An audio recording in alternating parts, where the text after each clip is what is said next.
नमस्कार, मैं हूं अखिलेश पांडे और आप देख रहे हैं सी न्यूज़ भारत। वक्त हो चुका है न्यूज़ बुलेटिन का।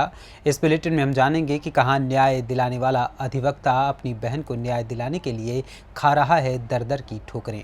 कहां स्वच्छ भारत अभियान की उड़ी धज्जियां, रेलवे स्टेशन पर दिखा गंदगी का अंबार। साथ ही जानेंगे कि कहां किसानों ने निकाली विशाल ट्रैक्टर रैली।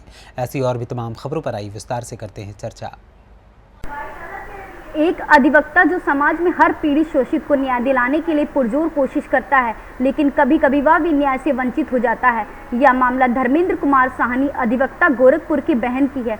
बहन रीता की शादी 2009 में अरविंद कुमार निवासी शाकिन तितौवा जिला संत कबीर के साथ में हुआ था। अधिवक्ता ने बताया कि मेरी बहन की उसके ससुराल वालों ने हत्या कर दी और उन पे हत्या का मुकदमा भी कोतवाली खलीलाबाद में दर्ज हो गया है, लेकिन 25 दिन बीत जाने के बाद भी अभी तक आरोपियों की गिरफ्तारी नहीं हो सकी है, जो कि स्थानीय प्रशासन पर बड़ा बवाल खड़ा करता है। न्याय के लचर कानून व्यवस्था के कारण आज भी परेशान है और हमको न्याय चाहिए।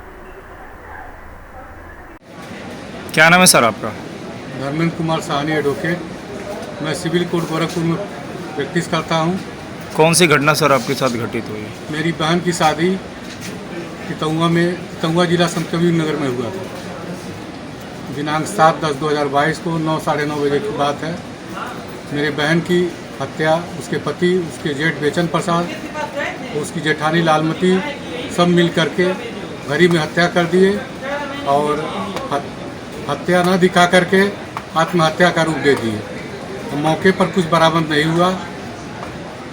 हम जब गए वहाँ पर तो केवल लाश मुझे मिली और जल्दी आनन फानन में पुलिस ने लाश को पोस्टमार्टम के लिए भेजा और पोस्टमार्टम रिपोर्ट डीएम के दबाव से बदल दिया गया है।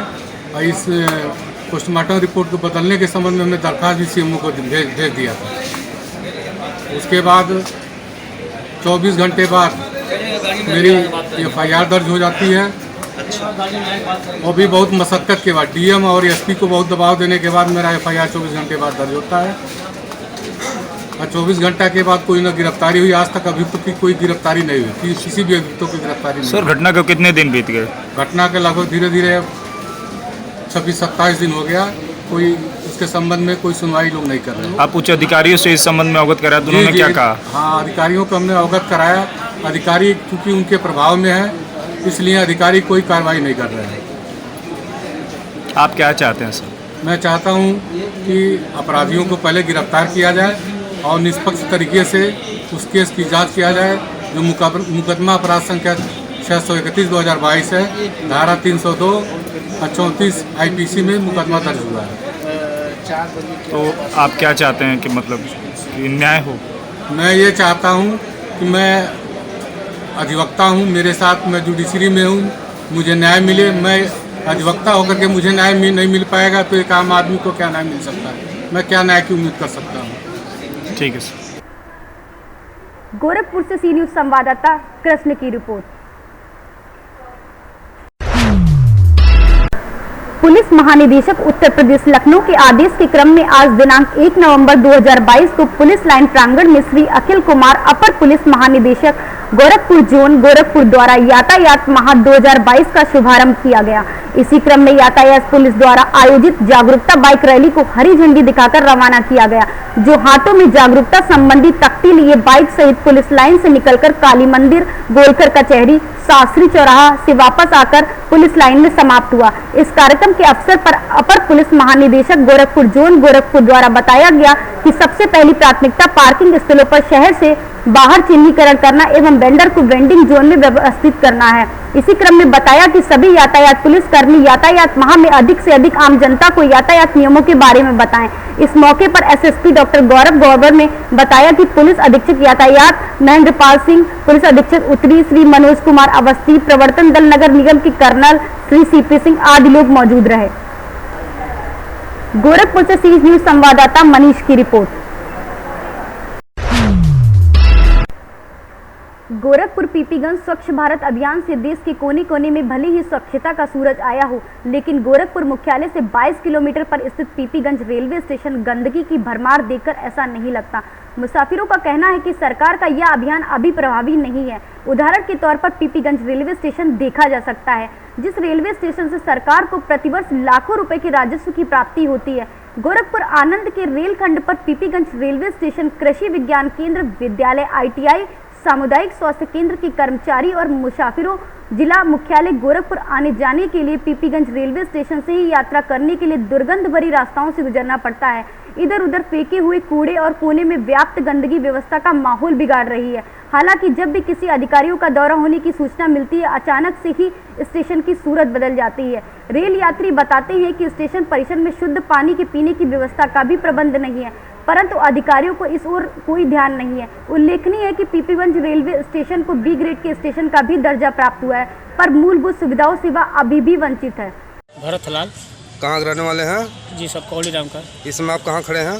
इसे पीपीगंज स्टेशन पे, रेलवे स्टेशन पे। तो क्या परेशानी है यहाँ पे? यहाँ सर सफाई की गंदगियाँ दिखाई देती है, पेशाब लोग स्टेशन के बगल में कर रहे हैं, दुर्गंध आती है। अच्छा। आने जाने में थोड़ा सा परेशानियाँ होती है खड़ा होने पर। हाँ। और हाँ, सफाई अभियान चलाया जाए अच्छी तरह, जो कि हम लोगों को सुविधा अच्छा मिले, जहाँ भी चाहें तहाँ खड़ा हो जाएँ, पानी पी लें वगैरह। तो पानी की व्यवस्था समुचित रूप से है नहीं? स्वच्छ पानी? स्वच्छ पानी बाहर नहीं सर। हाँ, बाहर कोई व्यवस्था नहीं है।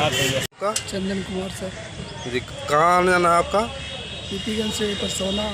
अच्छा, क्या परेशानी है यहाँ पे? यहाँ पे गंदगी सर बहुत है, बाथरूम भी नहीं है सर। अच्छा। थोड़ा प्रॉब्लम चल रहा है। हाँ। इसलिए मैं सरकार से निवेदन करता हूँ, साफ सफाई पे थोड़ा ध्यान दीजिए। हाँ।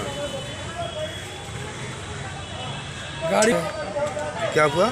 गाड़ी पार्किंग में भी प्रॉब्लम है। अच्छा। जी सर। गोरखपुर से सी न्यूज संवाददाता योगेंद्र की रिपोर्ट। आउटसोर्सिंग सिस्टम में नियुक्तियों पर पाबंदी लगाकर कार्यरत सभी आउटसोर्सिंग कर्मचारियों के स्थान पर नियमित नियुक्तियां सुनिश्चित कराना। प्राइवेट व सार्वजनिक क्षेत्रों की कंपनियों में शिफ्ट ड्यूटी अधिकतम 8 घंटे की सुनिश्चित कराना।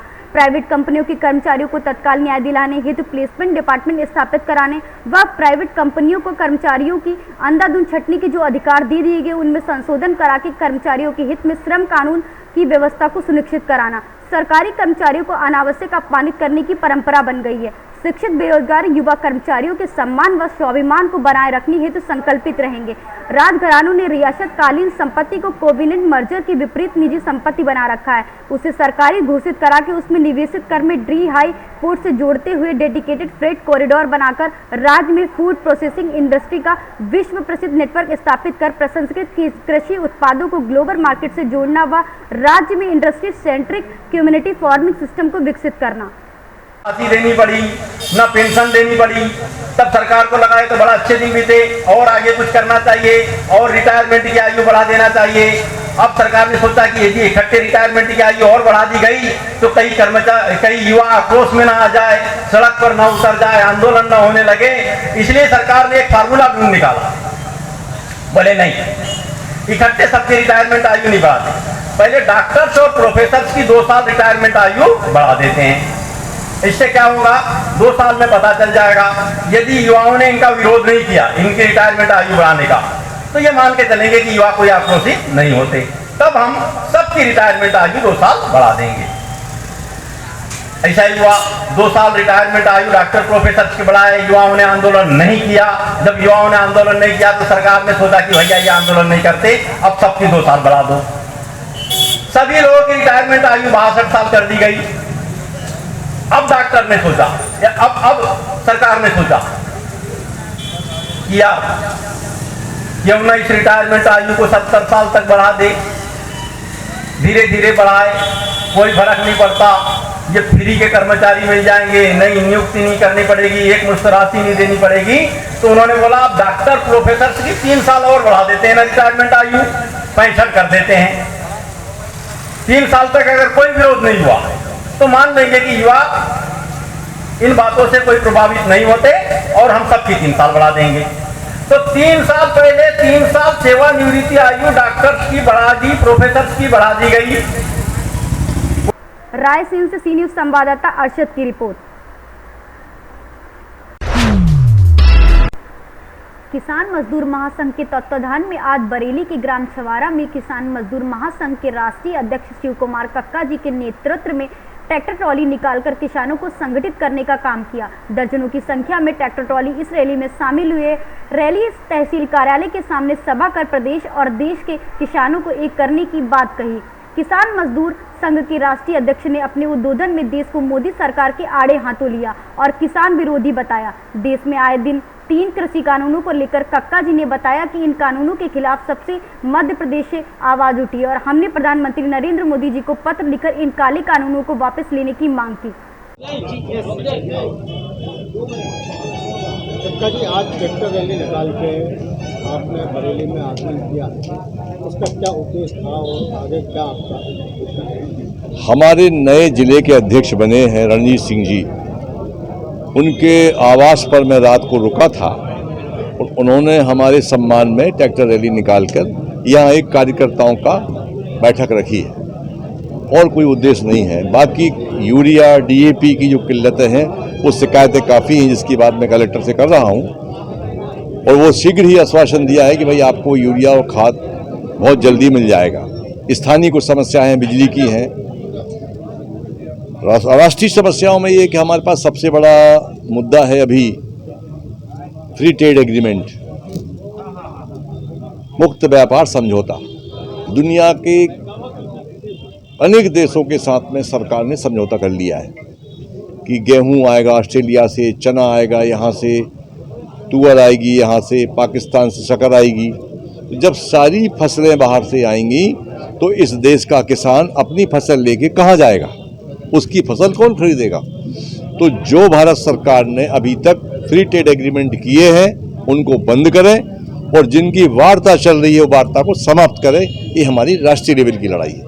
स्थानीय मुद्दे जो हैं, मूंग खरीदी के भुगतान के हैं, यूरिया के हैं, डीएपी के हैं, बिजली के मुद्दे हैं, जमीनों के नामांतरण के मुद्दे हैं, रेवेन्यू के ढेर सारे केसेस हैं।